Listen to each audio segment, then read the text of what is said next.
chicos, entonces vamos entonces a hablar de la transformación, ¿de acuerdo? Formación y transformación de relieve, ¿correcto? Muy bien. Bien. Lo que nosotros observamos, el medio geográfico que nosotros observamos está en constante transformación, está en constante formación, ¿no? Se dan procesos que son simultáneos, ¿de acuerdo? Donde van a intervenir fuerzas geológicas internas y fuerzas geológicas externas. Las fuerzas geológicas internas son las que construyen relieve. Las fuerzas geológicas externas son las que destruyen el relieve, ¿correcto? Teniendo en cuenta ya esto claro, empezamos, hijitos, ¿ya? Muy bien. Tenemos a la geósfera, ¿correcto? ¿No? La geósfera es el conjunto de capas que constituyen la parte interna y sólida de la Tierra. ¿Cierto? Aquí tenemos una imagen, chicos. Tenemos una imagen, ¿correcto? Y aquí tenemos a las diferentes capas de la geósfera, ¿correcto? Tenemos en primer lugar a la llamada corteza terrestre, ¿correcto? Corteza terrestre que está formada por el cima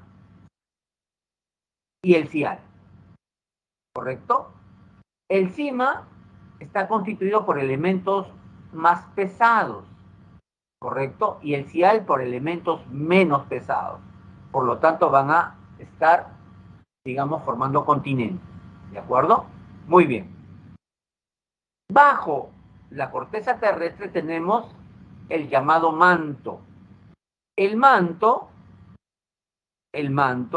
que es esto de aquí, ¿correcto? Está dividido en dos, en el manto superior y el manto inferior.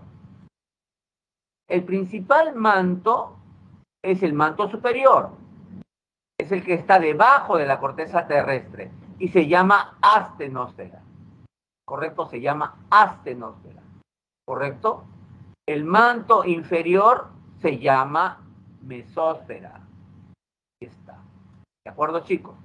Muy bien, muy bien. Pero una cosa importante, el manto superior es de composición pastosa, es como la gelatina, ¿ya? Eso es lo que quiero que lo tengan claro, ¿correcto? Muy bien, muy bien. El manto inferior, sí, esto está constituido por magma, ¿de acuerdo? Esto sí está totalmente constituido por magma, ¿ya? Muy bien. Luego tenemos el núcleo. Y el núcleo tiene dos partes. Tenemos al núcleo externo y tenemos al núcleo interno. Obviamente, el núcleo interno es más pesado, tiene elementos más pesados que el núcleo externo. ¿De acuerdo? Muy bien, muy bien. Entonces, no se olviden, ¿no?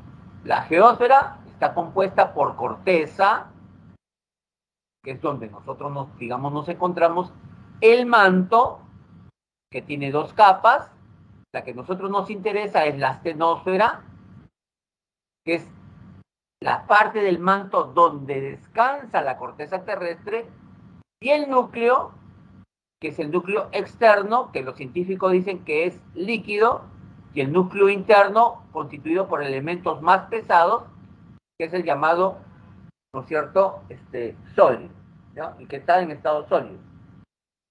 ¿De acuerdo? ¿Qué elementos componen el núcleo? El núcleo está compuesto por hierro y por níquel, que son elementos muy, muy pesados. ¿Correcto, chicos? Continuamos. Continuamos. A ver, ¿cuáles son los factores? Yo les he dicho, ¿no?, que el relieve está en constante transformación, ¿de acuerdo? Producto de dos procesos. ¿Cuáles son esos procesos? Esos procesos son los siguientes. La geodinámica interna, como este señala, construye y transforma el relieve, y la geodinámica interna, que destruye los relieves, ¿correcto? Entonces la geodinámica interna construye y la geodinámica externa destruye. Y aquí tenemos ¿de acuerdo? Este esquemita, este gráfico, bien ilustrativo, donde tenemos acá la geodinámica externa, que es la que destruye, y la geodinámica interna, que construye el relieve. ¿De acuerdo? ¿Ya? Muy bien, muy bien. Entonces no se olviden de estos conceptos. Geodinámica interna construye. Geodinámica externa destruye. ¿Ya? Eso lo tienen que siempre relacionar. ¿Ya, chicos? No se olviden de eso. Muy bien. Continuamos. Cuando hablamos nosotros de los procesos que construyen relieve, vamos a hablar de dos. En primer lugar, vamos a hablar, chicos, vamos a hablar de el diastrofismo, ¿correcto? Y luego vamos a hablar de otro proceso. El otro proceso, el otro proceso que construye relieve es el vulcanismo, ¿correcto? Entonces son dos procesos que construyen relieve. El diastrofismo y el vulcanismo. ¿Ya? No se olviden de eso. ¿Ya? Muy bien. Cuando lleguemos a geodinámica externa que destruye relieve, vamos a hablar de meteorización y erosión. ¿De acuerdo? También son dos procesos. Muy bien, entonces, los procesos que construyen relieve, chicos, son, en este caso, tenemos al diastrofismo, el diastrofismo. Y el diastrofismo está compuesto por dos procesos, los movimientos epirogénicos y los movimientos orogénicos. ¿Correcto? Los movimientos epirogénicos y los movimientos orogénicos. Miren aquí, chicos, no se vayan a confundir. Los movimientos epirogénicos son movimientos verticales de ascenso y descenso de la corteza terrestre. Estos son movimientos muy largos en el tiempo. Recuerden que el tema de hoy día es un tema que tiene que ver con la geología. Y recuerdan ustedes en el colegio que los tiempos geológicos eran tiempos bastante extensos, de millones de años, chicos, ¿de acuerdo? Entonces aquí estamos hablando de tiempos geológicos que duran millones de años, ¿correcto? Muy bien, entonces, continuamos. Los movimientos que construyen relieve son dos, diastrofismo y vulcanismo. Estamos ahora refiriéndonos solamente al diastrofismo. El diastrofismo está compuesto por los movimientos epirogénicos y los movimientos orogénicos. Estamos hablando de los movimientos epirogénicos. Estos son movimientos verticales de ascenso y descenso de la corteza terrestre. De ascenso y descenso de la corteza terrestre. Aquí vemos, pues, ¿no es cierto? Ascenso y descenso de la corteza terrestre. ¿De acuerdo? Estos movimientos epirogénicos han dado lugar a la creación de los continentes. Son los responsables de los continentes, de los escudos y de los tablazos. ¿Qué cosas son los continentes? Es la parte, ¿de acuerdo?, que se ha levantado, se ha elevado de la litosfera. ¿De acuerdo? Los continentes. ¿De acuerdo? Son las partes que han sufrido un proceso de levantamiento de la litosfera. ¿Correcto? Recuerden ustedes que el primer continente en formarse fue uno solo. ¿Cómo se llamaba? Pangea, ¿no? ¿De acuerdo? Muy bien, entonces no se olviden, ¿ya? Son movimientos verticales de ascenso y descenso de la corteza terrestre. Se fundamenta en el proceso de la isostasia. Aquí tenemos nosotros a la isostasia, ¿no? Este es un esquema, un gráfico relacionado con la isostasia, ¿de acuerdo? Vemos aquí, ¿no es cierto?, ¿no?, que cuando ocurre un proceso de desgastamiento del continente, ¿de acuerdo?, inmediatamente surge otro movimiento que lo compensa. Gracias a la isostasia, los continentes nunca van a desaparecer, porque lo que se ha destruido o lo que se ha desgastado es compensado, ¿de acuerdo? Esa es la isostasia, ¿ya? Luego tenemos los movimientos orogénicos. Chicos, los movimientos orogénicos son movimientos horizontales. Son movimientos horizontales, ¿de acuerdo? Horizontales. Asociados a procesos que se van a dar en las márgenes de las placas continentales, que ahorita les voy a hablar. Miren aquí, los movimientos orogénicos, que son movimientos horizontales, van a formar los llamados plegamientos, fallas, fosas marinas, pero principalmente los llamados plegamientos, los llamados plegamientos. ¿Qué cosas son los plegamientos? Son esto que nosotros estamos viendo aquí, chicos. Son esto que nosotros estamos viendo aquí. Estos son plegamientos. Entonces, la cordillera de los Andes, las cadenas de montañas, no es un levantamiento de la corteza terrestre, es un plegamiento de la corteza terrestre. ¿De acuerdo? Si seguramente ustedes están ahorita, como yo estoy aquí al lado de una ventana, la ventana tiene cortinas, y yo he abierto las cortinas, ¿y qué ha pasado con la cortina? Al juntarse, se han formado pliegues. Ahorita yo tengo frente a mí la cortina que se ha juntado. Al juntarse, ¿qué ha pasado? La cortina se ha plegado. Pero acá yo lo estoy viendo de manera vertical. Si nosotros lo ponemos a esto de manera horizontal, se va a formar lo que estamos viendo en la imagen. No se olviden, la cordillera de los Andes, las cadenas de montañas, los Himalayas, como por ejemplo, se han formado por plegamiento. Ojo, no es un levantamiento, ¿de acuerdo? Es un plegamiento. Primero aparecieron los continentes y luego los continentes se fueron plegando, como en la imagen que estamos viendo aquí, ¿de acuerdo? Y se formaron las cadenas de montañas o las cordilleras, ¿de acuerdo? Y ahí dice, se producen en las márgenes de las placas.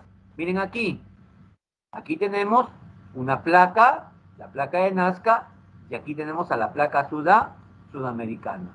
Se da en los bordes de la placa. Se da en los bordes de la placa. Aquí tenemos, correcto, un borde de la placa. Borde de la placa. ¿De acuerdo?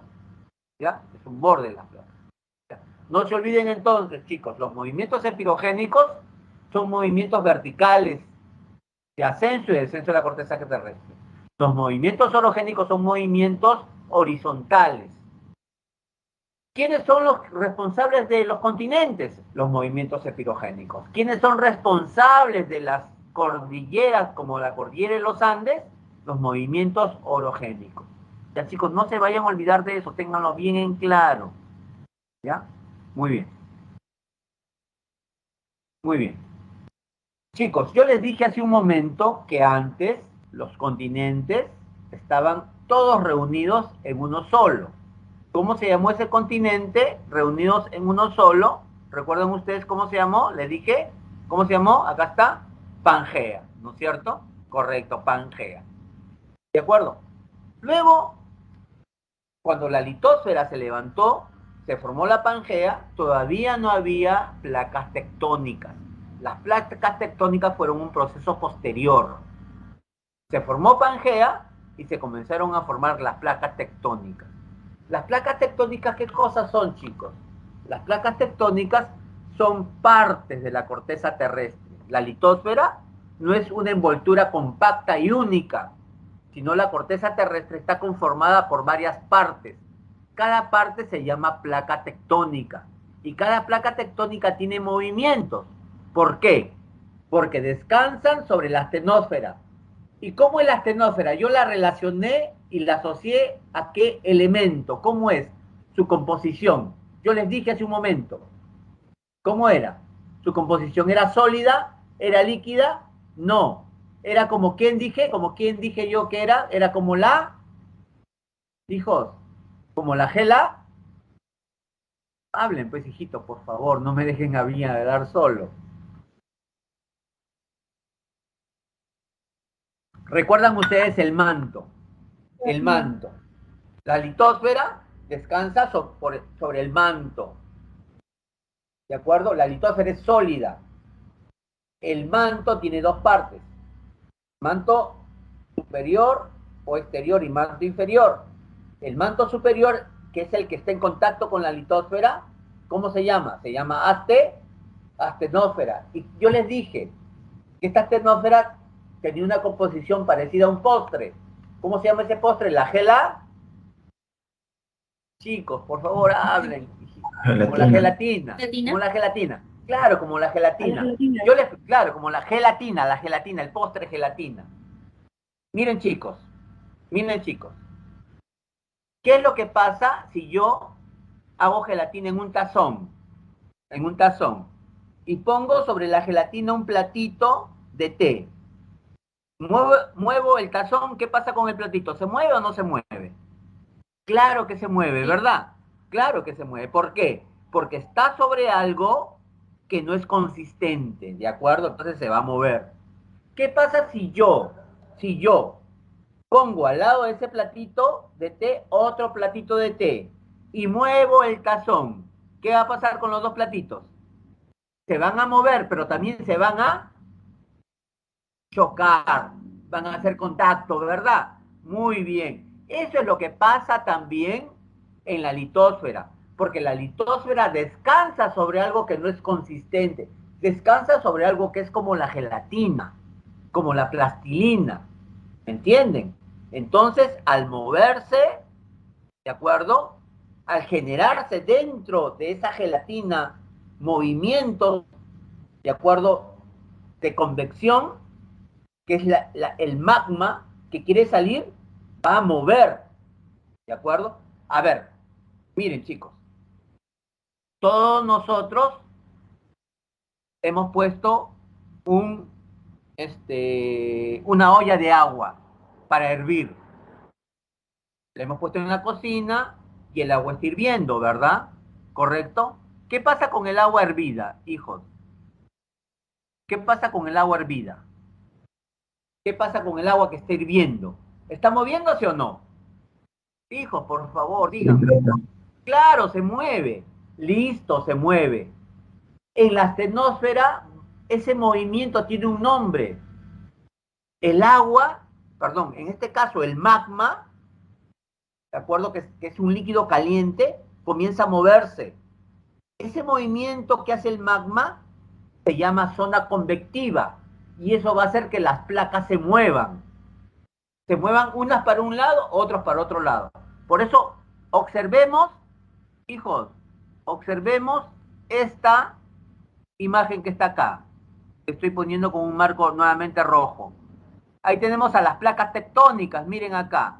Tenemos a la placa norteamericana, tenemos a la placa de Nazca, tenemos a la placa sudamericana, tenemos a la placa pacífica, tenemos a la placa euroasiática, y ahí tenemos unos bordes o límites de color azul. Pero al lado de los bordes o límites de color azul tenemos unas flechitas, ¿verdad? Tenemos unas flechitas. Esa es la dirección, esa es la dirección hacia donde se mueven las placas, ¿correcto? Hacia donde se mueven las placas. Entonces, concluimos que, que los continentes antes han estado en uno solo, que se llamaba Pangea, ¿de acuerdo? Esos continentes, ese Pangea, luego se formaron las placas tectónicas. Y como las placas tectónicas tienen movimiento, el Pangea se fue fragmentando. Primero se fragmentó en dos grandes continentes, la Eurasia y Gondwana. Y luego se fueron moviendo hasta llegar a configurar los continentes que ahora conocemos. ¿De acuerdo, chicos? Muy bien. Entonces, esto es algo que sigue en el tiempo. Los continentes, hijitos, se están moviendo. ¿De acuerdo? Dentro de millones de años la configuración de los continentes como lo vemos ahora va a ser distinta. ¿De acuerdo? Muy bien, entonces, las placas tectónicas son las partes que constituyen la litosfera. ¿De acuerdo? Son varias placas tectónicas. Todas tienen movimiento, pero también entre ellas forman un límite que está en color azul. Esos son los límites de las placas tectónicas. ¿Y ahí qué cosas se van a producir? Movimientos donde las placas se van a chocar, movimientos donde las placas se van a separar o movimientos donde las placas se van a rozar. ¿Correcto? ¿Ya? Miren, por eso, aquí tenemos los límites de las placas tectónicas. Aquí tenemos a los límites de las placas tectónicas. ¿De acuerdo? Aquí tenemos un límite de tipo convergente. ¿Por qué? ¿Por qué de tipo convergente? ¿Por qué de tipo convergente? Porque aquí las placas tectónicas No interaccionan. están interaccionando, están chocando. Se llama borde convergente. ¿De acuerdo? Borde convergente. ¿De acuerdo? Ese borde que he marcado aquí en rojo se llama borde convergente. Están interaccionando, están chocando. ¿De acuerdo? Están chocando, están colisionando. Al colisionarse, ¿qué es lo que va a pasar? Se va a formar un plegamiento. Y por eso, ya les dije, las cordilleras, las montañas, como los Andes, son producto de un plegamiento. Por eso van a dar origen a las cordilleras, a las fosas marinas, a las fallas. Y se van a producir movimientos sísmicos. Nuevamente, no se olviden, las cordilleras, las montañas son origen no de un levantamiento, sino de un plegamiento, de un movimiento de tipo horizontal. Aquí tenemos otro borde. Este es un borde donde una placa se va para un lado y la otra placa se va para otro lado. Este es un borde distinto al anterior. Si el anterior era convergente, este va a ser un borde divergente. ¿De acuerdo? ¿De acuerdo? Ahora, aquí se va a crear una zona de separación. ¿De acuerdo? Pero, ¿qué es lo que va a pasar? Al separarse las placas, ¿de acuerdo? No va a quedar una zanja, sino que es lo que va a pasar. El magma va a salir y va a rellenar esa zona donde se han separado las placas. Por eso, este límite es conocido, no se olviden, como límite constructivo. El límite convergente es un límite llamado límite destructivo. ¿Por qué? Porque una placa se va a profundizar. ¿De acuerdo? Apunten ahí. Límite convergente, límite destructivo. ¿Ya? Límite divergente, límite constructivo. Se construye litósfera. ¿Correcto? ¿Por qué? Porque las placas se separan, ese espacio es taponeado, rellenado por magma. ¿De acuerdo? El magma, al salir a la superficie, se convierte en lava, se solidifica y se convierte en relieve. Luego tenemos acá otro límite, límite transformante. Límite transformante. Aquí no se construye ni se destruye relieve. Hay solamente un rozamiento. Por eso se le llama límite neutro. ¿De acuerdo? Aquí hay una placa que se va en esta dirección y acá hay otra placa que sigue esta otra dirección. ¿De acuerdo? Límite transformante o límite pasivo, porque no se construye ni se destruye placa. ¿Ya, chicos? Muy bien.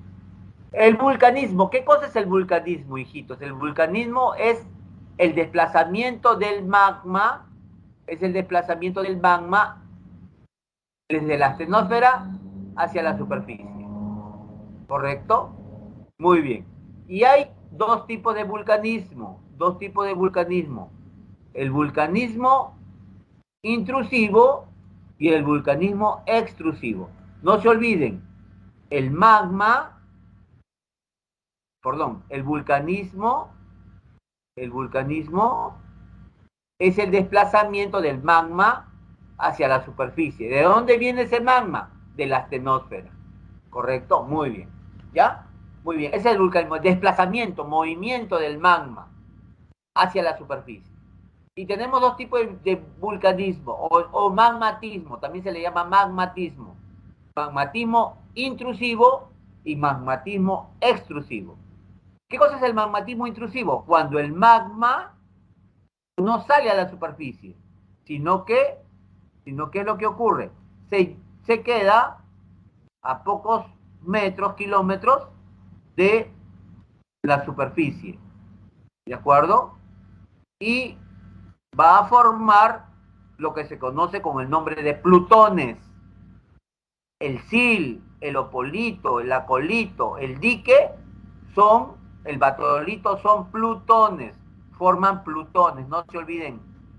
El stock, el sil, el opolito, el acolito, el dique, el batolito, estos nombres que están aquí son también denominados plutones, chicos, plutones, no se olviden de eso, ¿de acuerdo? Entonces, el vulcanismo intrusivo o magmatismo intrusivo es cuando el magma quiere salir a la superficie, pero no encuentra salida, se acerca a la superficie, se enfría, se consolida y forma relieve, ¿de acuerdo? Que es la roca, ¿de acuerdo? Luego tenemos el magmatismo extrusivo. Aquí sí el magma llega a la superficie, pero ¿cómo llega? Llega por una erupción volcánica, ¿correcto? El magma sale, ¿de acuerdo? Sale de la astenosfera, ¿de acuerdo? Mediante erupción volcánica, ¿de acuerdo? El magma ya en la superficie se convierte en lava. La lava se enfría, se convierte en roca y la roca es, pues, obviamente, ¿qué cosa? Relieve, ¿de acuerdo? Muy bien, entonces tenemos magmatismo intrusivo, cuando el magma no sale a la superficie, pero se acerca, se enfría y se convierte en roca. El magmatismo extrusivo es cuando sí el magma sale a la superficie, pero tiene que haber una erupción volcánica. ¿De acuerdo, chicos? ¿Ya? Muy bien, muy bien.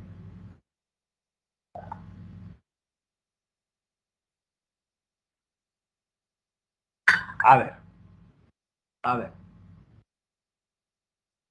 El vulcanismo está asociado a qué cosa? Está asociado al movimiento sísmico. ¿Qué cosa es la actividad sísmica? ¿Qué cosas son los sismos? No, son es un proceso paulatino y progresivo y constante de liberación súbita de energía. La energía se libera de manera súbita, inesperada, y va a llegar a la superficie mediante ondas sísmicas, ¿correcto? El lugar, chicos, no se olviden, donde se produce el sismo, donde se libera la energía, esto se llama hipocentro aquí, se llama hipocentro, ¿de acuerdo? Es en este lugar donde se genera el sismo, donde se origina el sismo, ¿de acuerdo? Hipocentro. Seguramente ustedes han escuchado el nombre epicentro. El epicentro es el lugar más cercano de la superficie hacia el hipocentro. Eso se llama epicentro, ¿correcto? Muy bien. En el hipocentro o foco, ahí a se van ahí a originar las llamadas ondas, las ondas primarias y las ondas secundarias. Las ondas primarias son estas que están en línea recta, son las más rápidas, ¿correcto? Son las más rápidas, ¿ya? ¿No? Y se trasladan por todo tipo de medio. Las ondas secundarias son más lentas. Cuando hay un movimiento sísmico, las ondas que nosotros primero conocemos son las ondas primarias. Luego llegan las ondas secundarias. Y cuando estas dos ondas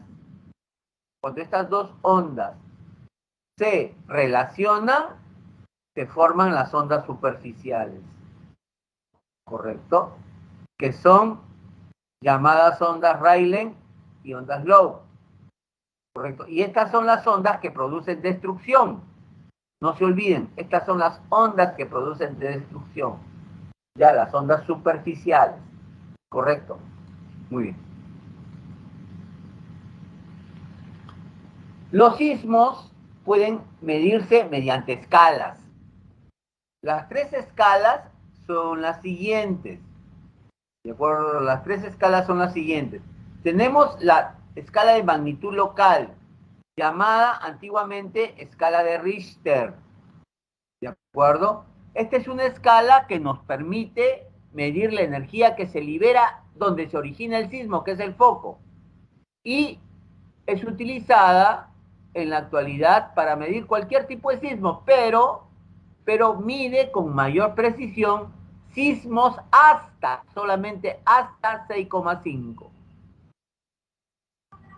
¿De acuerdo? Se puede medir sismos de mayor magnitud, pero solamente se recomienda hasta sismos de 6,5. Luego tenemos otra escala, la escala magnitud de momento, MW. Esta escala llamada magnitud de momento es la más acertada y utilizada. Esta nos permite mover cualquier tipo de sismo, sean sismos pequeños, sismos grandes. ¿De acuerdo? Ahora, para estas dos escalas, ¿de acuerdo? Para estas dos escalas es necesario contar con un instrumento. ¿Cómo se llama ese instrumento? Ese instrumento se llama el sismógrafo. ¿Correcto? El sismógrafo va a ¿qué cosa? A procesar un papel que se llama el sismograma. Ahora pasamos a la otra escala, que es la escala de Mercalli. La escala de Mercalli no necesita sismógrafo. La escala de Mercalli solamente emplea la observación. ¿De acuerdo? No se olviden. La intensidad es medida por la escala de Mercalli. Intensidad. ¿Qué quiere decir la intensidad? Es el daño producido. No se olviden de eso. La escala de magnitud local, la escala de Richter y magnitud de momento miden la magnitud, que es la energía que se libera. La escala de Mercalli no necesita instrumentos, solamente la observación, ¿de acuerdo? Y consta de 12 valores expresados en números romanos, ¿de acuerdo? Entonces la escala de Mercalli es en números romanos y es hasta el 12, ¿de acuerdo? Bien.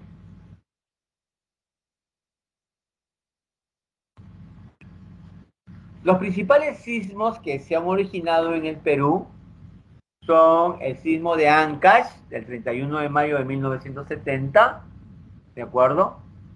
El foco tuvo 30 kilómetros de profundidad, el epicentro fue 50 kilómetros al oeste de Chimbote y la magnitud fue de 7,8 en la escala de Richter y la intensidad de 7 a 8 en la escala de Mercalli modificada. Y ahí tenemos la cantidad de víctimas. Y el otro sismo importante fue el de Chincha y Pisco, ¿no es cierto?, de 39 kilómetros de profundidad, y se dio frente a Chincha Alta.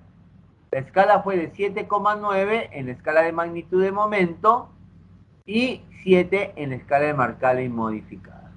Correcto, ahí tenemos algunas imágenes, ¿no?, de estos dos movimientos sísmicos terribles que pasó. Ahora pasamos a la geodinámica externa, que es aquella que construye relieve, chicos, aquella que construye relieve. Y esta tiene dos procesos, que ya les había dicho. El primer proceso, chicos, recuerden ustedes, les dije, ese proceso es la meteorización. ¿Correcto? La meteorización. El otro proceso es la erosión, no se olviden, la meteorización. ¿Y qué cosa es la meteorización, chicos? La meteorización, chicos, es la desintegración y descomposición de las rocas. ¿Ya? La desintegración y descomposición de las rocas. Y tenemos, en primer lugar, la meteorización física. La meteorización física. ¿Qué cosa es la meteorización física? La meteorización física, ¿de acuerdo?, es la desintegración de las rocas. No se olviden, pongan ahí. Meteorización física es ruptura de la roca. La roca se va partiendo en pedazos cada vez más pequeños, no se olviden. Esa es la meteorización física. ¿De acuerdo? ¿Ya? ¿Y por qué se da? Por tres factores importantes. Los cambios de temperatura, la acción del hielo y la meteorización que también se conoce como biológica, que es la presión de raíces que se dan en las plantas. Ahí tenemos las imágenes, los cambios de temperatura. Claro, chicos, ustedes no han visto de repente, ¿no? Cuando ustedes han tenido un vaso de vidrio, vidrio normal, ustedes saben que el vidrio por temperatura tiene una temperatura baja, es frío. Si usted le echan a ese vaso de vidrio, que no es de cristal, sino de vidrio, le echan agua caliente. ¿Qué es lo que ha pasado con el vidrio? Se ha quebrado, se ha roto. Eso también pasa con la roca en la naturaleza.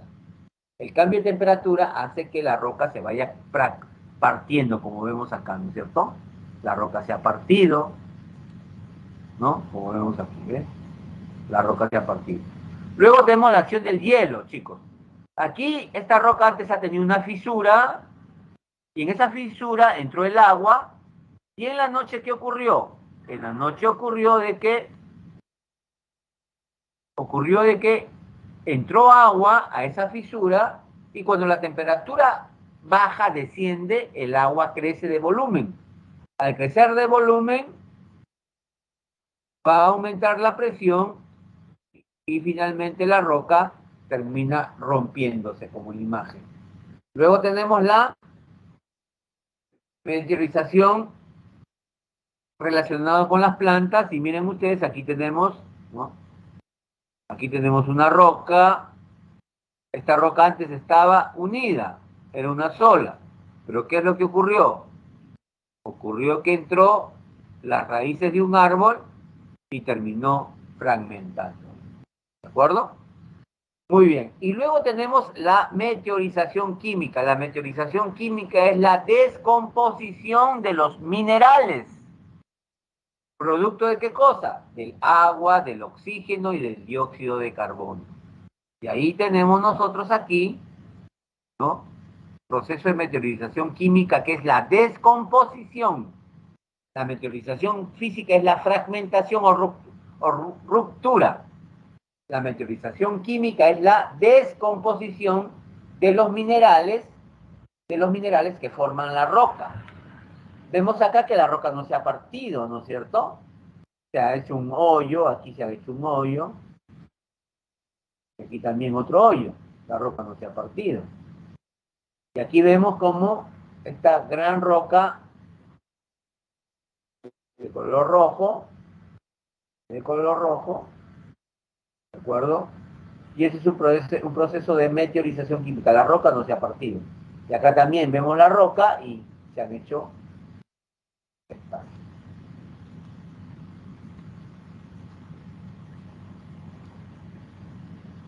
¿Ya? Entonces no se olviden, meteorización física, ruptura, fragmentación de la roca.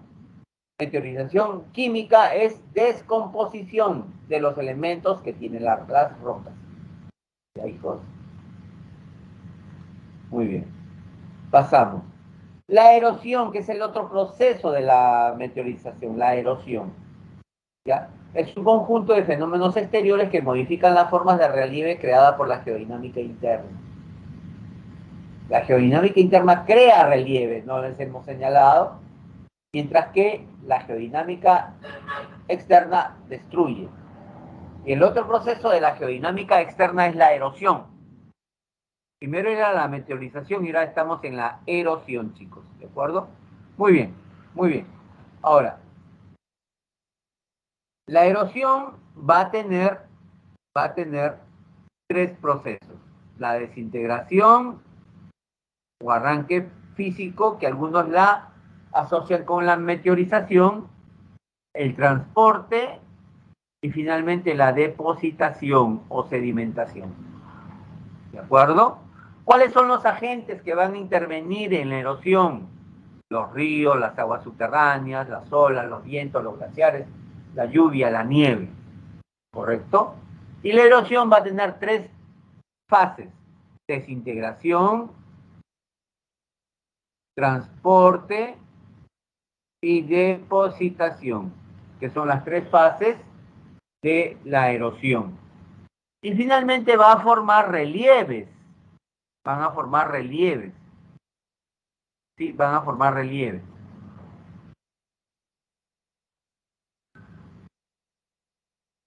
Y ahí tenemos tipo de relieve según el agente, ¿no? Relieve por degradación, ahí tenemos una erosión fluvial que ha formado un valle, este valle es un valle en V. Ahí tenemos la erosión eólica, como miren ustedes, luego del paso del tiempo, ¿no? El viento, la acción de las partículas que el viento arrastra, va formando formas sinuosas como la que vemos aquí, un bosque de piedra. La erosión marina del acantilado, las Paracas, relieve por degradación, lo contrario. Degradación es desgaste, no se olviden, degradación es desgaste. Relieve por degradación es acumulación. ¿De acuerdo? Muy bien, ahí tenemos, ¿no? Un relieve característico es el delta. Correcto, el delta. ¿Sí? Luego tenemos las dunas. Y luego tenemos el tombo. Lo vemos acá.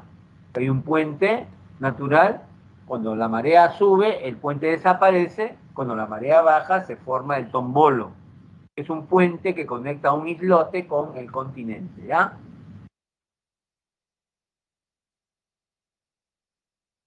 Profesor, Dígame, dígame. ¿cómo se forma la arena, la duna? He escuchado que se forma, creo que con la roca, por Ya. la erosión eólica, creo. ¿Estoy bien? Claro, erosión eólica, claro, el viento. Aquí está la duna, miren tú. Miren, aquí está. Aquí está. Las dunas son un relieve por agradación. ¿Qué cosa es un relieve por agradación? Es acumulación. Aquí el viento va arrastrando las partículas de arena, en este caso, las partículas de arena, y se van formando las llamadas dunas. Las dunas, chicos, tienen un nombre. Se le dice duna Barhan. La encontramos en los desiertos, ¿no? Las dunas que tienen forma de media luna reciben una denominación, se llaman dunas Barhan, que tienen así forma de media luna, correcto, forma de media luna, ¿sí?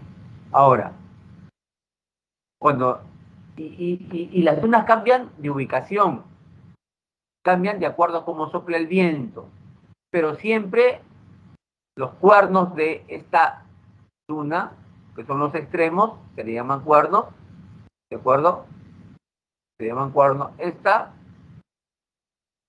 nos está indicando la dirección del viento. Si el viento sopla en otra dirección, la forma de la duna cambia, ¿ya? Tiene razón, hijito. La duna es un relieve no por degradación, sino por agradación, por acumulación. Se forma por la erosión eólica, por el traslado de ¿qué cosa? De materiales como la arena, ¿de acuerdo? Y lo vamos a encontrar en los desiertos, ¿ya? La duna más común es la de tipo Barhan, ¿correcto? Muy bien. Luego tenemos la erosión glacial, la erosión kárstica, la erosión pluvial, y van a tener relieve por degradación y relieve por agradación. Vemos acá una erosión glacial, ¿no? Este es un valle que se conoce como valle en U. Recuerden ustedes que el otro valle era valle en B, ¿no? Este es un valle en U, ¿no? Y este valle es producto de la erosión de los glaciares. Los glaciares antes, cuando avanzan, son como un tractor, empujan todo. O sea, el hielo comienza a crecer, pero también a la vez comienza a empujar para todos lados, de frente y para los costados. ¿Correcto? Y aquí esta es una erosión glaciar, producto, ¿no?, del peso de los glaciares. ¿Correcto? Luego tenemos la erosión kárstica, es aquella que forma cavernas, estalactitas, ¿cierto? Cuando es relieve por agradación. Y luego tenemos la erosión pluvial, que va a formar las cárcavas, no se olviden, producto de la erosión de las lluvias. Y aquí tenemos un cono aluvial. Cono aluvial. producto de la erosión pluvial, ¿no?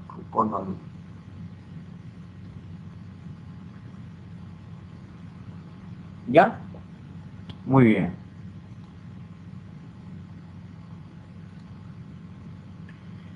El relieve del Perú, ¿no? Chicos, bien. El relieve del Perú es, principalmente tenemos, en caso del mar peruano, ¿no? En el mar peruano vamos a tener algunas zonas importantes, como por ejemplo el Zócalo continental, que es desde, digamos, la orilla del mar hasta los 200 metros. Todo esto es el Zócalo continental. Luego tenemos el talud continental, que es de los 200 a los 3000 metros. Este es el talud continental. Y luego tenemos la fosa marina, que es esta que está acá, ¿cierto? No se olviden que la fosa marina es producto de un movimiento de tipo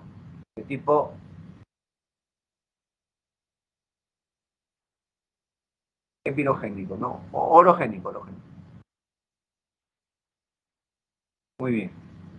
Luego tenemos a la dorsal de Nazca también, ¿no? Que se encuentra acá.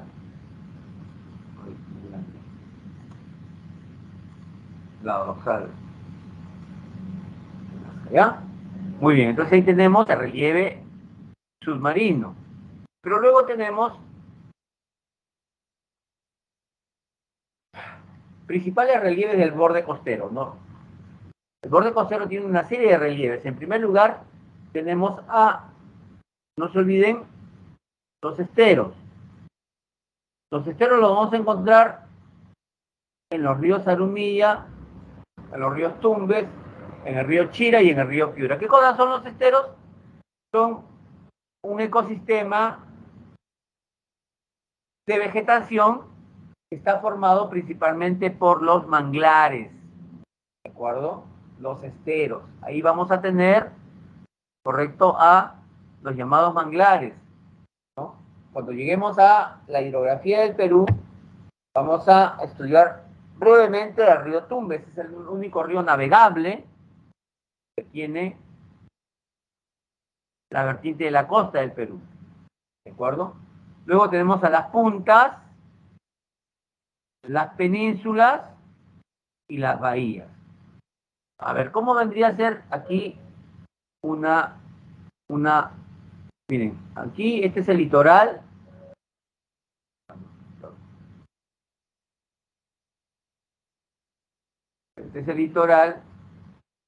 y aquí tenemos una punta,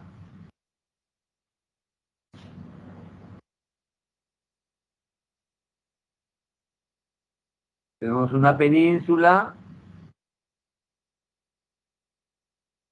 una bahía, ¿de acuerdo? ¿Qué cosa es una península? Es una porción del continente rodeada de agua, excepto por una parte que se llama istmo, esta parte de acá. ¿Ya? Y las penínsulas tienen altitud, son de gran tamaño, mientras que las puntas son de menor tamaño, ¿de acuerdo? Y casi están a nivel del mar, como por ejemplo la punta en el Callao, ¿correcto? Y luego tenemos a las bahías, que son una porción de agua rodeada de continente. Las bahías son importantes, ¿por qué? Porque nos van a permitir la construcción de puertos, no se olviden de eso, en las bahías se construyen puertos, ¿ya? En la llanura costera vamos a tener varios relieves, ¿no? Tenemos los valles, donde se practica la agricultura intensiva, no se olviden los valles, donde se practica la agricultura intensiva, los valles. Luego tenemos a las pampas y tenemos a los tablazos. Recuerden ustedes que los tablazos son producto de un movimiento epirogénico, ¿no es cierto? ¿De acuerdo? Tenemos ahí a los tablazos porque estos son pues, el levantamiento, pues, ¿no? Son levantamiento de la corteza terrestre. ¿Ya? Muy bien, tenemos a los tablazos, ¿no? Tenemos a las depresiones, que son zonas hundidas, correcto, zonas hundidas, y luego también tenemos a las estribaciones andinas. En las estribaciones andinas nosotros vamos a ver en los meses de invierno la presencia de una vegetación, la vegetación de lomas. Los cerros que nosotros conocemos, algunos de ellos, obviamente los que están más cerca al mar, se van a cubrir de vegetación, así como lo que estamos viendo, verde. Estas son las lomas del Paraíso que están en Villa María del Triunfo. Y luego tenemos una cordillera muy antigua que se llama la Cordillera de la Costa, que solamente queda una porción de ella en los cerros de Amotape, en el norte. ¿De acuerdo? Bien.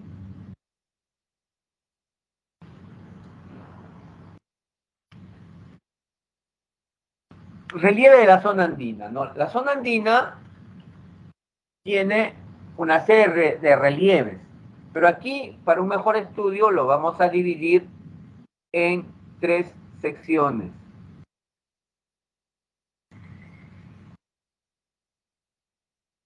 ¿Ya? Aquí vamos a tener una sección, estoy poniendo en rojo, y la otra sección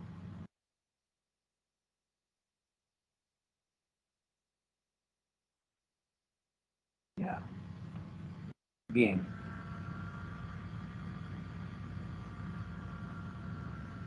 Aquí vamos a tener a los llamados, no se olviden, a los llamados Andes del Norte. Estos son los Andes del Centro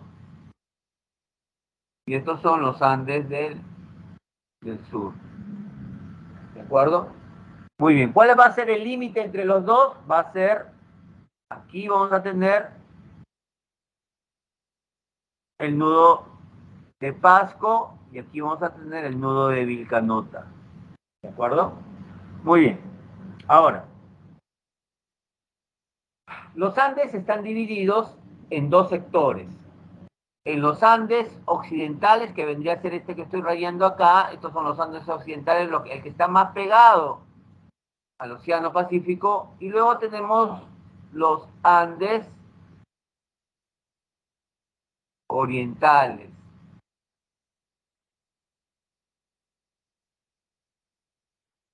¿De acuerdo? Los Andes orientales. Muy bien. A ver. Esta parte de los Andes de América ha sido seccionada en pequeñas partes, cada una de ellas llamada cordillera.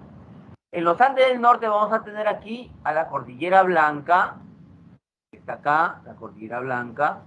Vamos a tener a la Cordillera de Guaymas.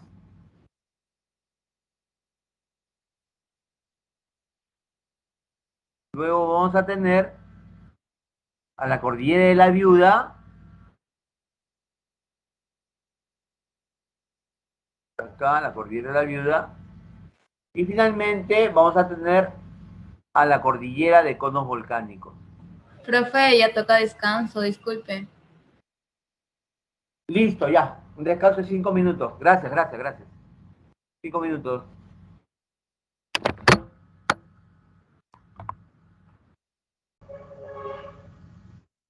Bien, chicos, continuamos. A ver, vamos entonces a precisar. Miren, acá tenemos la imagen del Perú. ¿Acuerdo? Para un mejor estudio, la cordillera de los Andes en territorio peruano ha sido dividida en 3 secciones. ¿De acuerdo? Ha sido dividida en 3 secciones. ¿Ya? En 3 secciones. Esto que está aquí en la parte superior son los Andes del norte, el centro y los Andes del sur. ¿De acuerdo? Ahora, cada sector, tanto de los Andes del norte, los Andes del sur y los del centro, va, como por ejemplo, la cordillera occidental de los Andes del norte, la cordillera oriental de los Andes del norte, la cordillera occidental de los Andes del centro, la cordillera oriental de los Andes del centro. Tenemos acá la cordillera oriental, occidental y la cordillera oriental, ¿no? Ahí tenemos ya. Bien, entonces.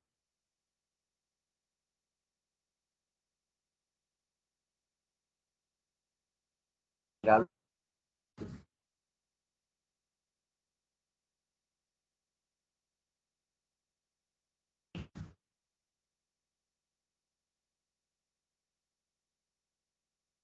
Con los volcanes.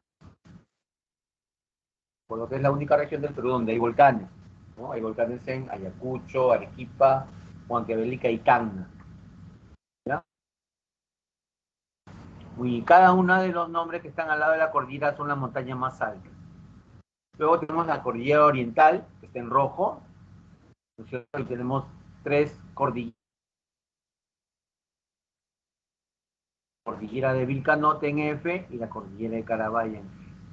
¿De acuerdo? Cada uno con su respectiva montaña más alta. Vilcabamba, la montaña más alta es Alcantay. Vilcanota, la montaña más alta es Ausangate. Y la cordillera de Carabaya, la montaña más alta es Angincapa. En cuanto a la sierra, vamos a tener varios relieves. Vamos a tener los valles interandinos, ¿cierto? Como el Callejón de Huaylas. Se llama interandinos porque está entre los Andes, en medio de 2 cordilleras, ¿correcto? Tenemos a las mesetas, que son ya planas, sobre los 3.500 metros. Tenemos agua así formado por la erosión de las aguas de los ríos. Tenemos que ver la quebrada de Mayo, ¿no? Y tenemos pasos obras. ¿Qué cosas son los pasos y obras? Son las partes más bajas de la cordillera de los Andes. Por ser bajas, se ha aprovechado para construir carreteras. ¿Ya? Relieve de la Perú. Tenemos ahí la selva alta, que se extiende entre los 3.000 a 400 metros sobre el nivel del mar. ¿De acuerdo? Pero entre los 3.000 y 800 metros, esta parte se va a llamar selva, perdón, es selva. Presenta superficies montañosas, de vegetación boscosa y laderas muy inclinadas. Y la selva, y luego de los 800 a 400 metros vamos a encontrar valles amplios, ¿de acuerdo? Los valles se amplían y son ocupados por asentamientos humanos. Las principales cordilleras de esta parte es la cordillera oriental y la cordillera sudandina. Aquí vamos a tener, esta es la cordillera oriental. Este vendría a ser la cordillera, chicos, la cordillera oriental.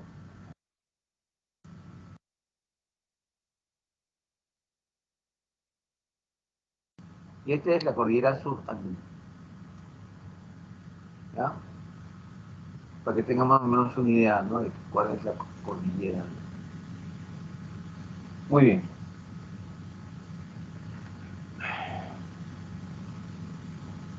A ver, en estas cordilleras los ríos van a erosionar van a erosionar algunas partes de la cordillera y van a generar lo que se conoce con el nombre de pongos.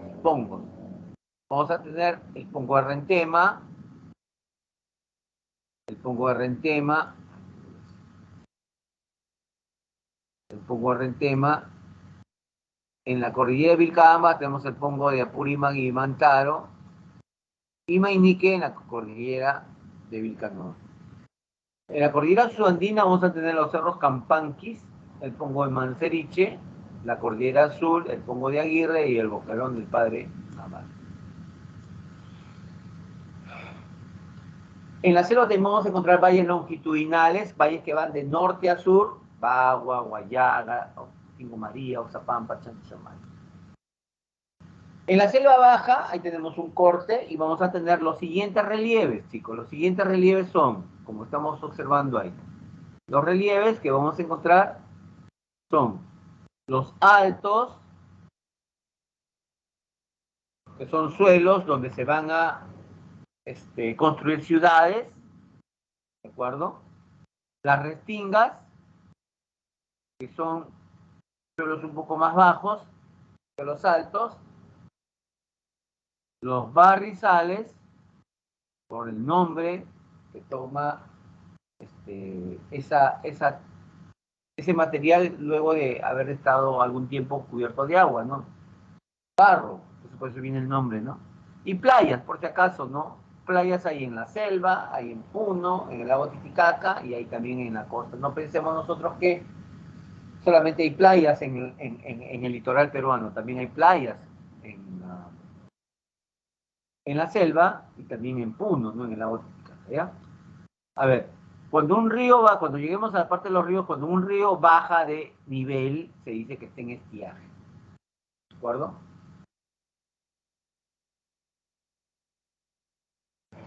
Y ahí tenemos algunos relieves en imágenes de la selva baja, ¿no? Tenemos a los filos, a los altos, donde se han construido ciudades, las restingas, los meandros o tipichcas, ¿no? Que son un relieve, las playas, las tahuampas, los barriales y la cordillera de Contamana. Muy bien, pasamos a los ejercicios que seguramente ustedes ya los han desarrollado, ¿no?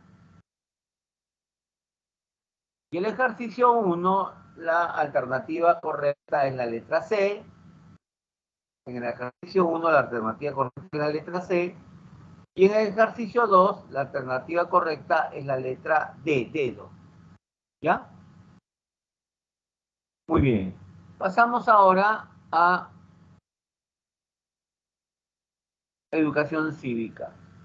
Y ahora nos convoca un tema muy importante, que es la ciudadanía.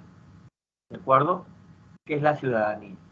¿Ya? Cuando hablamos nosotros de ciudadanía, chicos, cuando hablamos de ciudadanía, estamos hablando de una condición jurídica y política, ¿ya? Condición jurídica y política que todos adquieren cuando cumplen 18 años. ¿Por qué es una condición jurídica, chicos? No porque ya nosotros, o las personas que tienen 18 años a más, ¿correcto? Ya son responsables de sus actos, de todo lo que pueda ellos hacer o dejar de hacer. Recuerden ustedes que son todavía niños, ¿no es cierto? Cuando cometían una inconducta, ¿a quiénes llamaban? Llamaban a sus papás, porque ustedes, hasta que cumplan 18 años, están bajo la tutela de los padres, ¿correcto? Y una condición política, ¿por qué? Porque ya nos permite participar en la vida política de un país para tomar decisiones, ¿correcto? Pero para poder ejercerla, ciudadanía, ¿de acuerdo? Uno tiene que estar inscrito en el registro electoral y obtener el DNI, ¿correcto? Esos son los requisitos para que uno pueda practicar adecuadamente la ciudadanía, ¿correcto? Y uno obtiene el DNI, obviamente, ¿en dónde? En la RENIEC, como está aquí específico. ¿Ya?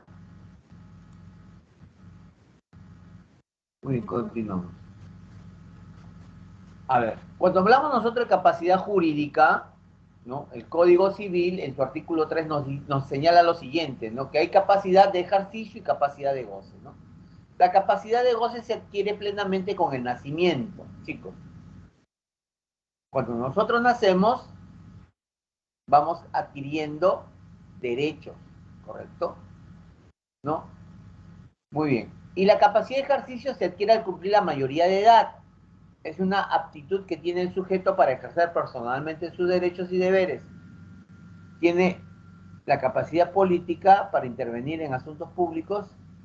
Incluye a todas las personas con discapacidad en igualdad de condiciones con los demás. Por eso acá es una cosa importante. Los derechos ciudadanos, chicos, como ustedes saben, que también los derechos ciudadanos forman parte de los derechos humanos, ¿correcto? ¿Ya? Ahora, estos derechos ciudadanos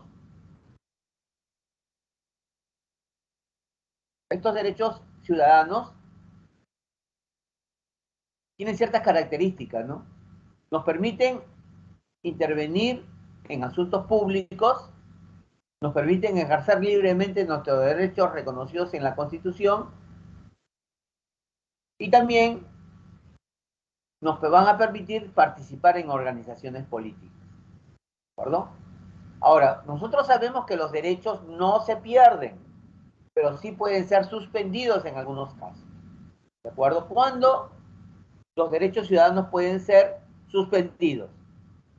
En primer lugar, los derechos ciudadanos se suspenden cuando uno está detenido, pues está en la cárcel, ¿no es cierto? Siendo investigado cumpliendo una condena. Ahí no podemos votar, no se puede votar. ¿De acuerdo? Entonces, por sentencia con pena privativa de la libertad. Luego tenemos que se suspenden los derechos humanos por sentencia con inhabilitación de los derechos políticos. Esto tiene que ver con algún funcionario, con algún político que ha ejercido un cargo público. Y por de repente algunas causales como por ejemplo corrupción, ¿no? Se le puede inhabilitar políticamente, o sea que no puede participar ya en ninguna elección, ¿no es cierto? Y está libre, pues no, por ejemplo, de votar, ¿no? Ahora, aquí hay otra, ¿no? Que es el proceso de interdicción judicial, que es muy importante, chicos, la interdicción judicial. ¿Qué cosa es la interdicción judicial, no? Es una resolución judicial, un mandato judicial por la cual se suspenden los derechos que una persona tiene. ¿Correcto? ¿Pero por qué? ¿Por qué se van a suspender los derechos? ¿No? Por varias razones. Se presenta ante el Poder Judicial y ¿quién lo puede presentar? Lo puede presentar el cónyuge, un familiar o una persona común y corriente, ¿de acuerdo? Para que se cumple una interdicción. ¿Qué cosa es una interdicción? Es la suspensión de algunos derechos. ¿Cuándo se suspenden algunos derechos? Cuando ocurre una enfermedad, como por ejemplo los pródigos. ¿Qué cosas son los pródigos? Son las personas que te regalan todo. Es una enfermedad mental, ¿no? Entonces una persona que tiene este mal, ¿no? Que se llama pródigo, tú lo puedes visitar, ¿no? Y de repente tú no te das cuenta, conversa contigo bien todo, pero al momento de despedirte, esta persona te dice, espérate un ratito, te voy a regalar algo. Entonces tú piensas, pues bueno, ¿qué te va a dar, no? Y resulta que viene la persona con una olla de comida y te regala, pero tú dices, pero esto no ocurre, ¿no? ¿De acuerdo? ¿Qué es lo que está pasando? Allá la persona tiene algún problema, ¿no? Otro día vas y resulta que lo visitas a la persona y dices, espérate un ratito, viene con sus joyas y te la da. Entonces esta persona debe tener algún problema, eso se llaman los pródigos, que es un trastorno de la personalidad, ¿correcto? Entonces imagínate tú tienes bienes, esos bienes no solamente son tuyos, sino también son de tus familiares. Si tú comienzas a regalar tus bienes, pues vamos a quedar pues en la miseria. Entonces, ante esa circunstancia, se antepone un proceso de interdicción judicial para evitar que eso ocurra, ¿correcto? También los que tienen mala gestión, hay algunas personas que lamentablemente no gestionan bien sus bienes, finalmente quedan en la ruina, ¿no? ¿No? Entonces hay gente que tiene esa característica, ¿no? También se puede poner una interdicción judicial ante los ebrios habituales. Una persona que es ebria, que para ebria, también no puede conducirse adecuadamente, ¿no? Puede ser sorprendida, se le puede de repente hacer firmar un papel, ¿no? Para que venda su casa, pues, en fin, ¿no es cierto? Entonces, también se puede poner la interdicción judicial. Y luego los toxicómanos también, pues hay personas, ¿no? Que son adictos a algunas estupefacientes, también a ellos se le puede poner la interdicción judicial, que es la suspensión de sus derechos civiles, ¿no? El derecho a votar, el derecho a elegir y ser elegidos, el derecho de administrar sus bienes, ¿no? Ahí se le restringen esos derechos, ¿ya?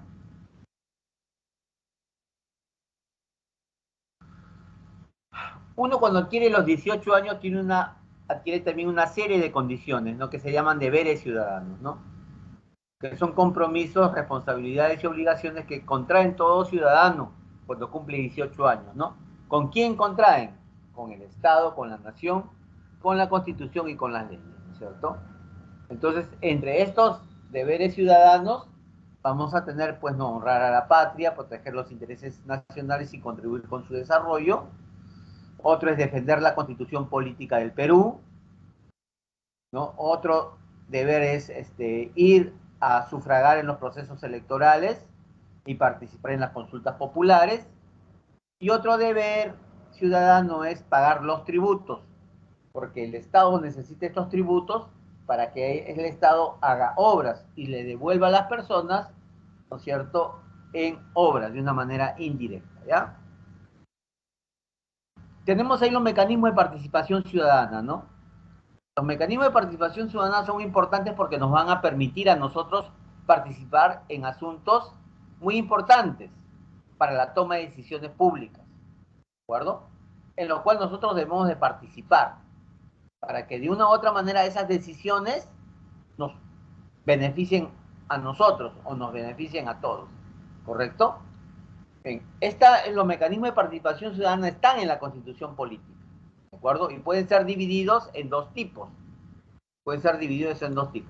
Derecho de participación ciudadana y derecho de control ciudadano, que son totalmente distintos, ¿ya? Vamos a ver.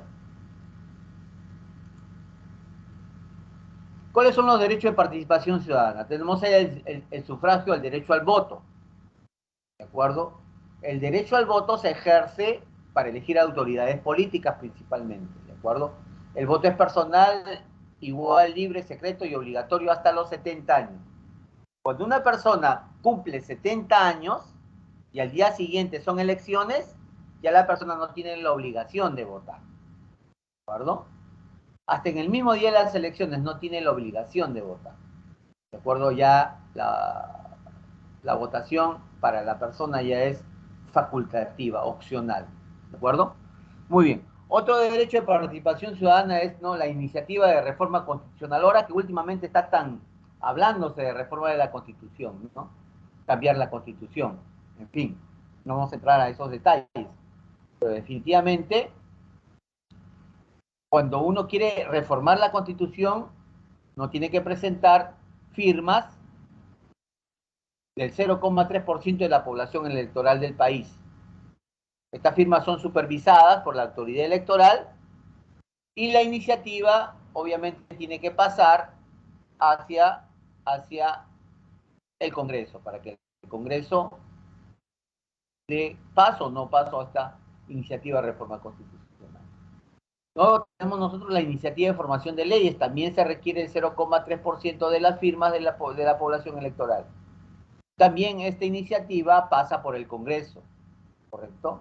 Yo quiero hacer una ley, que se apruebe una ley, ¿no es cierto?, del deporte. Entonces, yo reúno firmas, el 0,3% de la población electoral, y presento esta iniciativa ante el Congreso, ¿de acuerdo? Ahí ya el Congreso, en la respectiva comisión, evaluará la pertinencia o no de esta iniciativa de formación de una ley.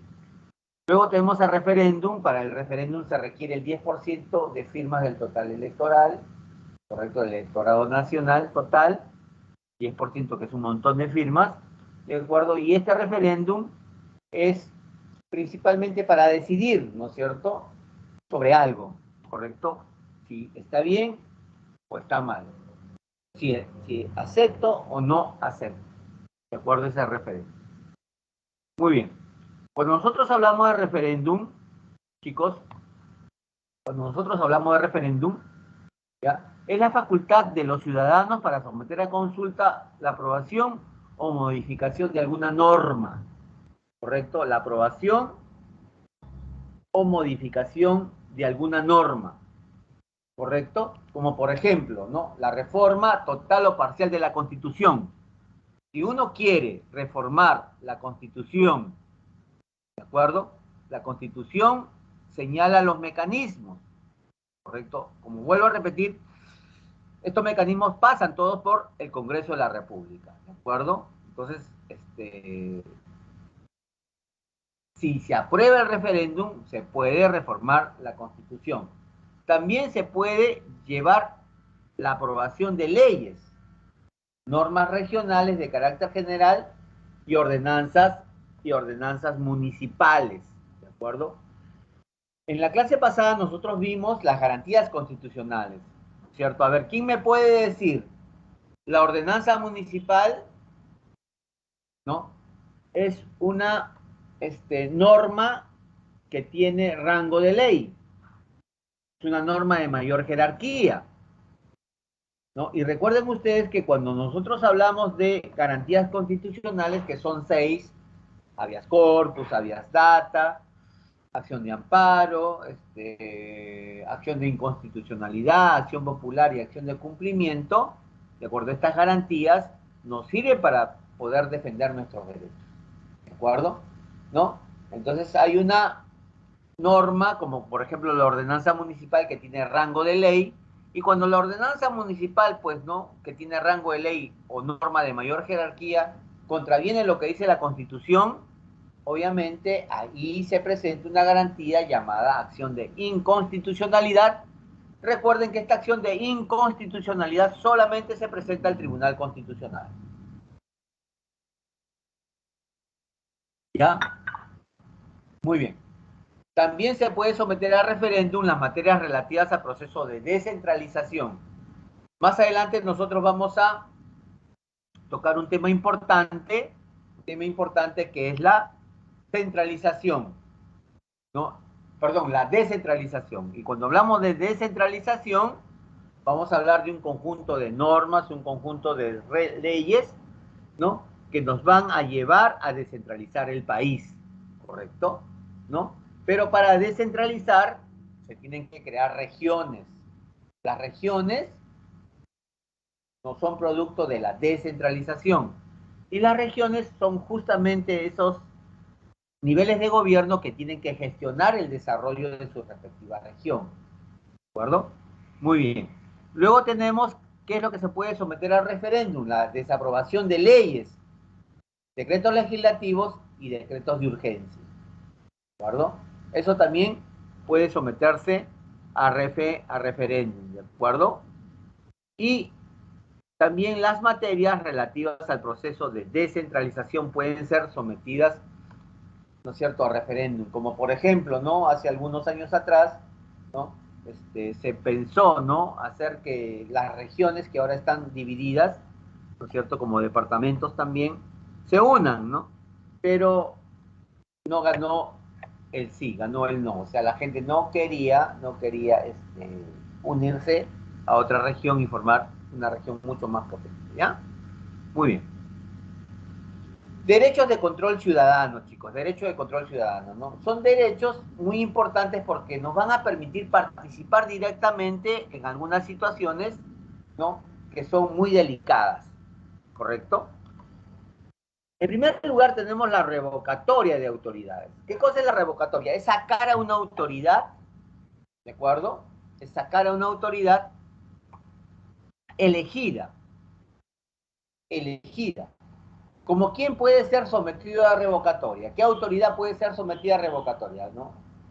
La autoridad que puede ser sometida a este proceso son los gobernadores regionales, los consejeros regionales, los alcaldes y los regidores. Pueden ser sometidos a revocatoria. Y si alguna persona no está de acuerdo de repente con su alcalde, ¿de acuerdo?, entonces se presenta la revocatoria, ¿no?, para sacar a este alcalde, pero tiene que ir acompañado de ese pedido ante el 25%, no, tiene que ir con el 25% de firmas de todo el electorado. Se presenta al Jurado Nacional de Elecciones, ¿ya? Y esto es importante, ¿por qué? Porque, como vuelvo a repetir, la revocatoria, que se presenta con el 25% de firmas de la población del lugar, ¿de acuerdo? ¿A quiénes se puede revocar? A los alcaldes, a los regidores, al gobernador regional y a los consejeros regionales. También, más adelante vamos a ver el Poder Judicial y vamos a tocar un tema relacionado con los jueces de paz. ¿Quiénes son los jueces de paz? Son los jueces que administran justicia en un centro poblado, que no es un distrito, de repente alejado, ¿de acuerdo? En esos centros poblados, quien administra justicia es el juez de paz. Conjuntamente con los alcaldes, los regidores, el gobernador regional, también puede ser sometido a revocatoria, ¿no? El juez de paz, ¿de acuerdo? El juez de paz de la localidad. ¿Sí, chicos? Muy bien, luego tenemos la remoción de autoridades, ¿no? La remoción de autoridades. Este es un mecanismo, ¿no?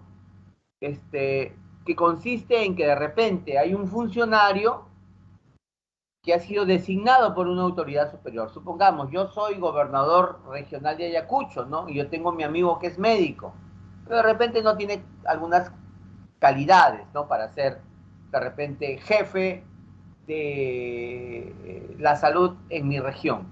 Yo lo nombro porque es mi amigo. Pero entonces este jefe, ¿no es cierto?, de la región de salud, de repente no comienza a hacer las cosas bien, ¿no? En algo tan delicado, ¿no? Entonces, ¿qué es lo que pasa? Los ciudadanos de esa localidad, de esa región, pueden pedir su remoción. Pero ¿cuántas firmas tienen que ir acompañadas a esta? Tienen que ir acompañada el 50% del total de firmas como no está ahí. Eso es la llamada remoción. Entonces, la revocatoria es para la autoridad elegida y la remoción es para la autoridad designada. ¿De acuerdo? No se vayan a olvidar de estos conceptos. Luego tenemos la demanda de rendición de cuentas, que es algo muy, muy importante que a veces, ¿no? Que a veces uno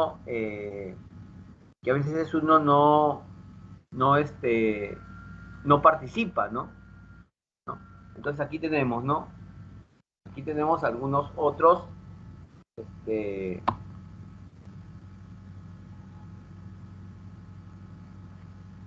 tenemos ahí el presupuesto participativo. ¿Qué cosa es el presupuesto participativo? Todos los gobiernos regionales, todas las municipalidades reciben anualmente un dinero, ¿ya? Entonces, ese dinero, ¿qué es lo que se va a hacer con él? Se va a decidir en una reunión llamada presupuesto participativo. Ahí asisten los vecinos organizados, y ahí van a debatir qué cosa se va a hacer con el dinero que ha sido otorgado. ¿De acuerdo? Ese es el presupuesto participativo. De repente yo, ¿no? No sé si les habré dicho, yo vivo en el RIMA, aquí en la cuadra 5 de Próceres, que es una avenida paralela a Pizarro, ¿no es cierto? Entonces, cuando hablamos de presupuesto participativo, estamos hablando, ¿no?, de que los mismos ciudadanos, ¿no? Los mismos ciudadanos se organizan, se asocian y van a pedir a la municipalidad que le resuelvan algunos problemas, ¿no? Entonces va el delegado, el presidente, ¿no?, del comité de pobladores, qué sé yo, y ahí pide, ¿no? Sugiere que parte del presupuesto participativo se utilice para arreglar de repente una losa deportiva, ¿no?, que está en calidad de abandonada, ¿correcto? Entonces, eso es lo que nosotros entendemos por presupuesto participativo, ¿no? Pedirle a las autoridades cuentas, ¿correcto?, sobre el manejo de los bienes que se les han confiado, ¿de acuerdo? Muy bien, luego tenemos la consulta previa, ¿no? La consulta previa es un mecanismo de participación ciudadana, chicos, donde, voy a pararme, estoy parado porque ya mucho tiempo sentado, ¿ya? No, la consulta previa es cuando se consulta a las comunidades campesinas y las comunidades nativas, chicos, sobre algunas decisiones que se deben de tomar. No se olviden ustedes, hijos, que cuando ustedes compran un terreno, ustedes son dueños solamente del suelo, pero no pueden ser dueños de lo que se puede encontrar, como por ejemplo minerales, oro, lo que fuese, ¿correcto? Eso, no le va a pertenecer a ustedes. porque eso es un recurso que le pertenece a la nación. ¿De acuerdo? No le pertenece a uno, ¿no?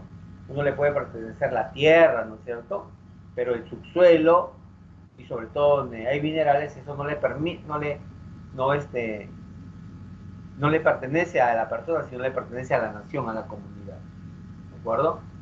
¿Sí? Por ahí también he estado escuchando, ¿no? De que de repente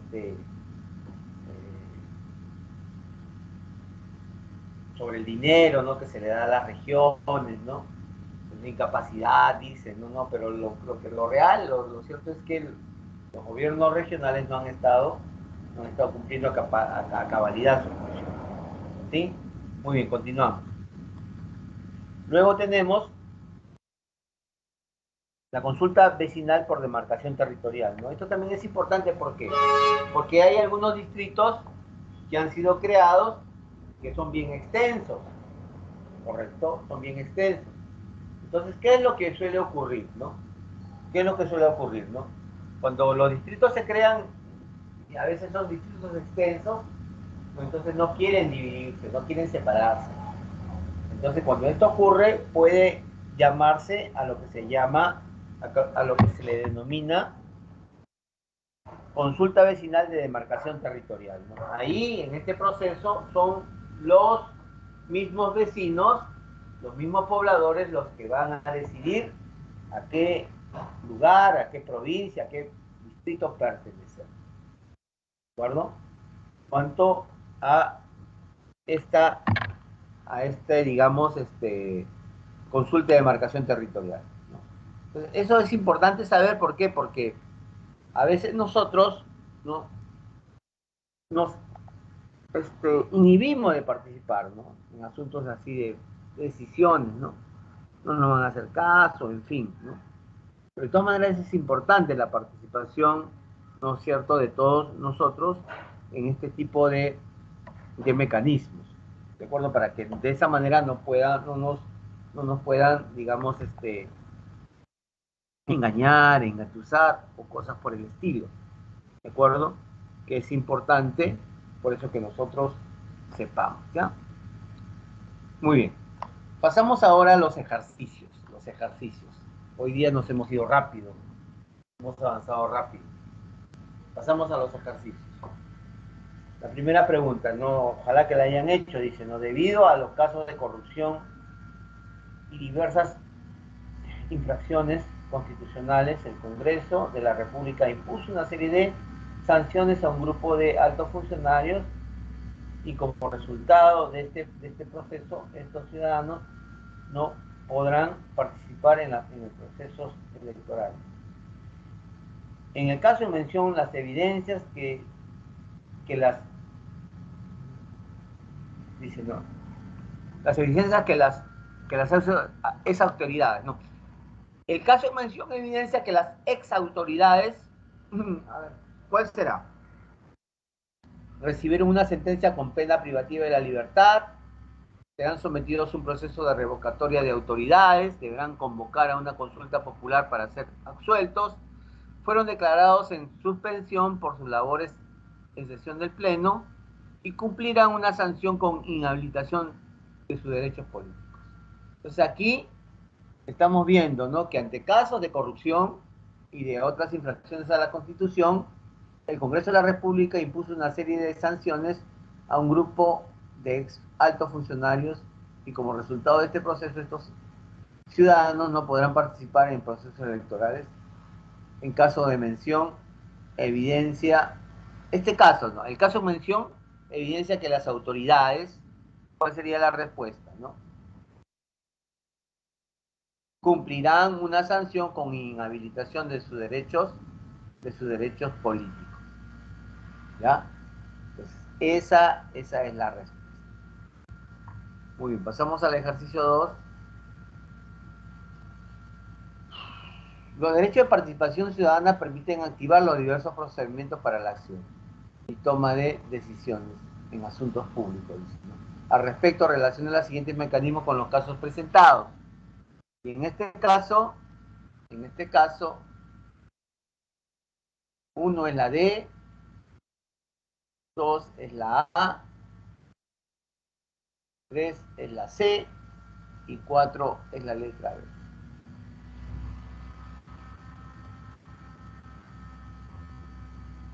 Muy bien. A ver, creo de que podemos nosotros ahorita, de repente, alguna pregunta que tengan sobre lo que hemos hablado hace un momento, puede ser de geografía y de historia, porque tenemos unos minutos todavía. Chicos, si alguien tiene una pregunta, alguien tendría una pregunta de repente. ¿Mm? A ver. Profesor, Sí, dime. Dime, mami. ¿cómo el ser humano pudo saber con exactitud cómo son las cordilleras, las coordenadas exactas de las líneas de geografía que hicimos? Ah, ya. Ya, mira. Cuando nosotros hablamos en la clase pasada de puntos y líneas imaginarias de la Tierra, ¿de acuerdo? Hablamos también del tema de coordenadas geográficas, ¿de acuerdo? Y las coordenadas geográficas, a ver, voy acá a ver, acá le voy a aumentar una diapositiva en blanco. Miren, voy a poner acá, miren, aquí tengo, a ver, ¿cómo se determinaron esas líneas imaginarias? ¿No es cierto? ¿Cómo se determinó? ¿No? Entonces aquí tengo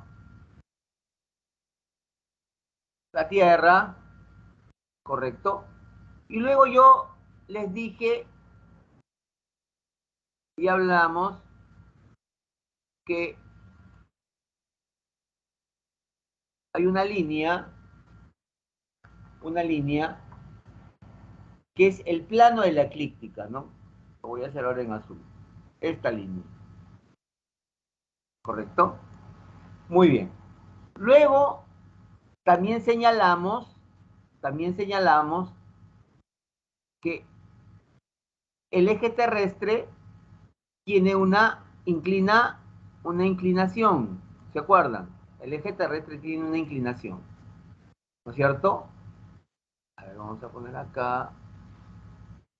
Ojalá que no. La línea verde es el eje terrestre, ¿correcto? Ese es el eje terrestre. Es la Tierra y el eje terrestre. La línea azul es la perpendicular del plano de la eclíptica, ¿correcto?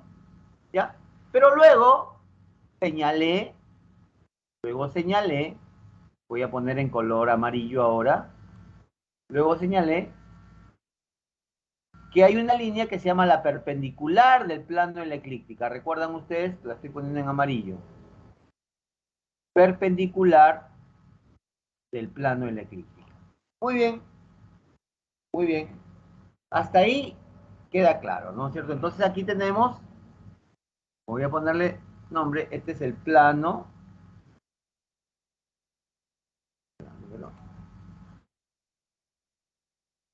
Este es el plano.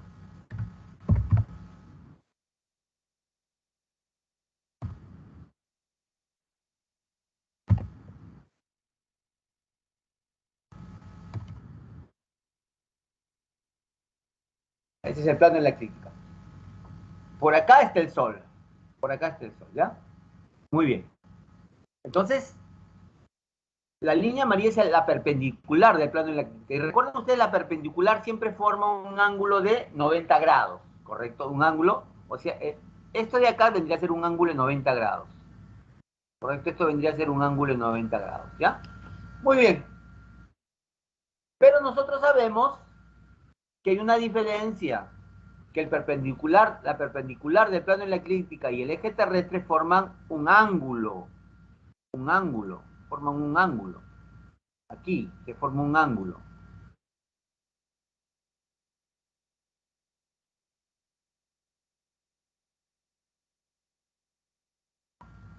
¿Este ángulo cuánto vale? ¿Se acuerdan?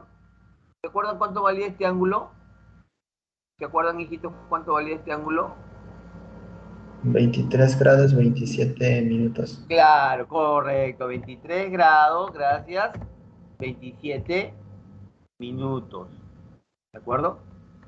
23 grados, 27 minutos. 3 grados 27 minutos. Acá. Acá.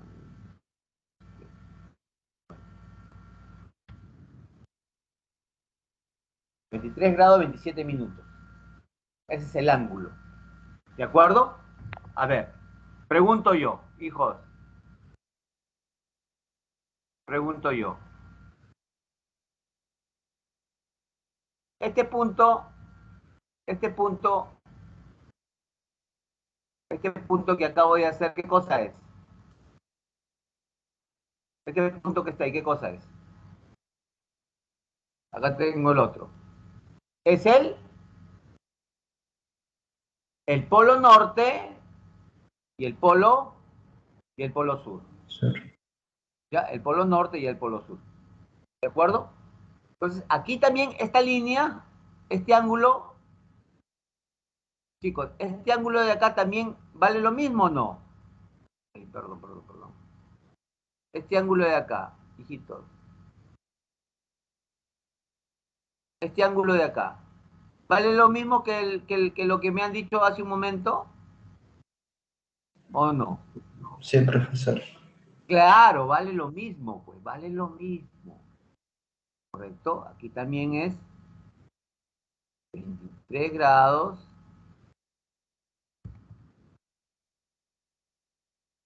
7 minutos. ¿De acuerdo? 3 grados 27 minutos, ¿ya? A ver. Miren. Entonces aquí tenemos, ¿no es cierto? Ahora, ¿qué línea me falta? Me falta el ecuador. Y ahora el ecuador es perpendicular, o el eje terrestre es perpendicular al ecuador. Esta línea en negro que voy a hacer es el ecuador. Más delgada. Este es el ecuador terrestre. ¿De acuerdo? Este es el ecuador terrestre. ¿De acuerdo? Muy bien. Muy bien. Ahora, miren, ¿cuánto? A ver, miren, acá la voy a hacer. Así se descubrió estas líneas imaginarias más importantes, nuevamente en negro. ¿Cuánto vale este ángulo? ¿Cuánto vale este ángulo?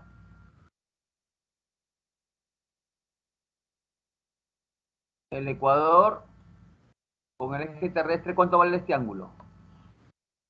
¿Cuánto vale este ángulo? Si este es perpendicular pues, al ecuador, ¿cuánto vale? 90 90 grados. 90 grados. 90 grados. O sea, aquí está 90 grados. Acá voy a poner 90 grados. Bien, solamente es cuestión de razonar nomás. Entonces acá, 90 grados. Miren, ¿ah? Así se descubre las líneas imaginarias. Miren, 90 grados. Entonces acá voy a borrar esto. 90 grados. ¿Y el ecuador cuántos grados dijimos que estaba? El ecuador, ¿cuántos grados estaba? 0. ¿Se acuerdan? 0 grado de latitud. 0 grado de latitud, ¿no es cierto? Ya, listo. Listo. Miren acá, es bien fácil ahora. Ya, voy a quitar esta línea. Voy a quitar esta línea que está acá. ¿Verdad? Esta la voy a quitar.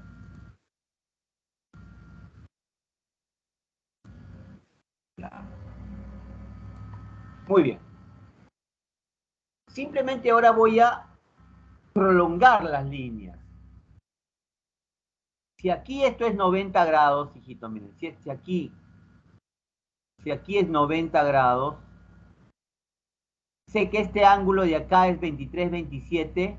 ¿Cuánto mide todo esto? ¿Cuánto mide todo esto? Le resto 90 menos, ¿cuánto? 23 grados. Claro, 23 grados, 27 minutos. Y proyecto nada más, miren, proyecto, voy a hacerlo en negro, ¿ya? Proyecto aquí. ¿De acuerdo? Proyecto aquí. ¿Y acá cuánto sería ya? De aquí, el ecuador hasta aquí. ¿Cuántos grados es? Resto 90 menos 23. 27. ¿Cuántos grados se saca entonces? Si a 90 le resto 23, 27, ¿cuántos grados se saca? Aquí es 66 grados. ¿Cuánto más? ¿Cuánto más? Ahí está, pues, en la separata. ¿Recuerdan ustedes? Si ustedes no se acuerdan,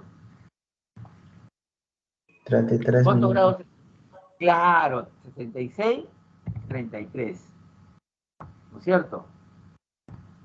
Ahí está. 66, 33. ¿De acuerdo? 66, 33. Muy bien. Ahora,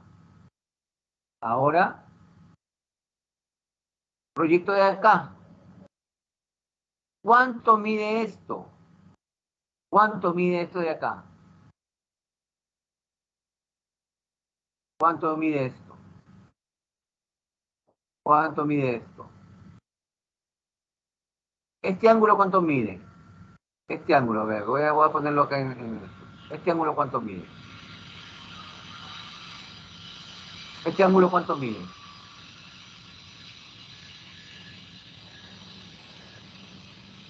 ¿Mm? 63 ¿Cuánto grados, mide? 23 minutos. Claro, muy bien, claro, pues. Entonces aquí simplemente, ¿qué es lo que hago? Miren, ¿ah?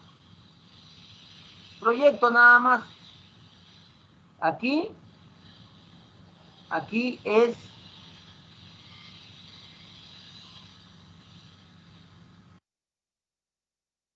23, 7, y aquí es proyecto nuevamente, proyecto 66, 63, ¿correcto? Y ahora le voy a quitar esta línea que ya no nos sirve, ¿correcto? Le voy a quitar también la amarilla. Entonces ahora aquí proyecto nada más. Proyecto nada más.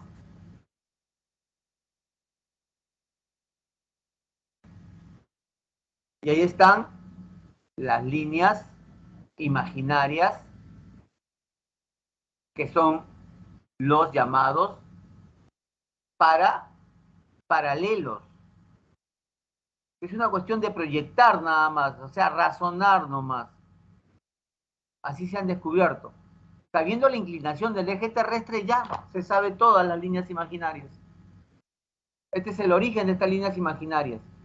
Ahora, como yo les dije en ese momento, ¿no? A ver, aquí, ya para ir terminando. ¿Se acuerdan ustedes que hice yo esta...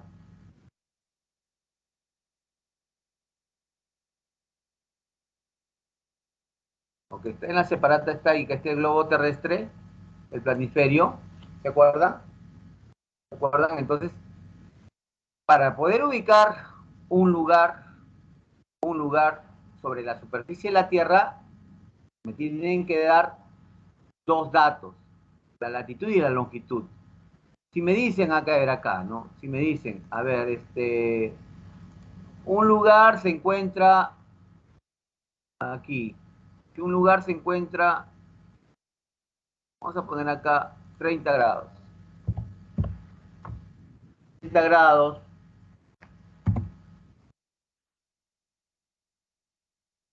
30 grados sur es todo esto.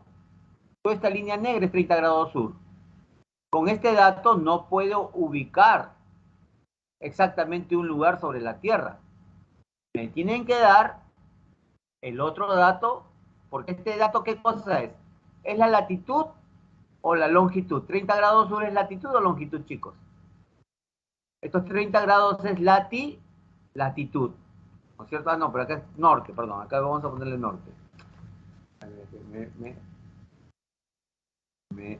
Vamos a ponerle acá 30 grados norte, mejor dicho. Acá 30 grados norte.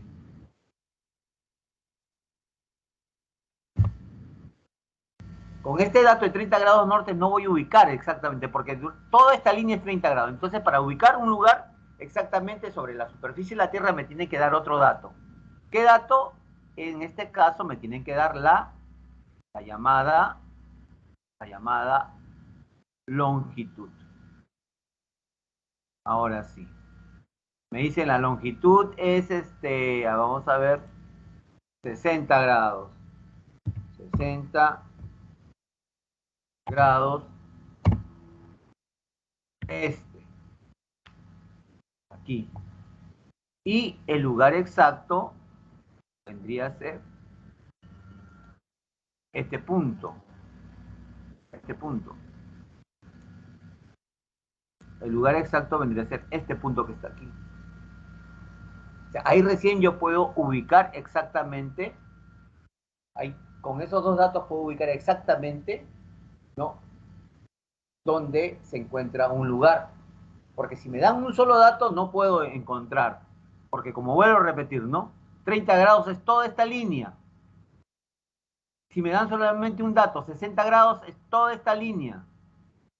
Entonces no puedo ubicar un lugar con un solo dato. Por eso me tienen que dar las dos coordenadas.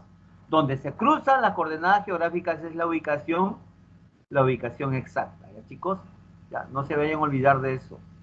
¿Ya? Y cada cuadrante, por ejemplo, aquí, este lugar, ¿cuál es su ubicación exacta? Su ubicación exacta es la siguiente. Su ubicación exacta es la siguiente. Es 30 grados norte y 60 grados este. Todos los puntos que están en este cuadrante van a tener latitud norte y longitud este. Todos los lugares que están en este cuadrante de abajo van a tener latitud sur y longitud este. Todos los lugares que están en este cuadrante van a tener latitud sur y longitud oeste. Y todos los lugares que están en este cuadrante van a tener latitud norte y longitud oeste. ¿Ya, chicos? Bien, chicos, yo les agradezco bastante.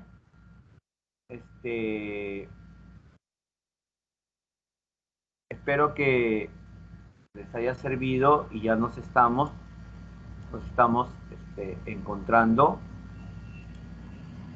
Estamos encontrando más adelante, ¿ya? Muchas gracias, hasta luego. Cuídense.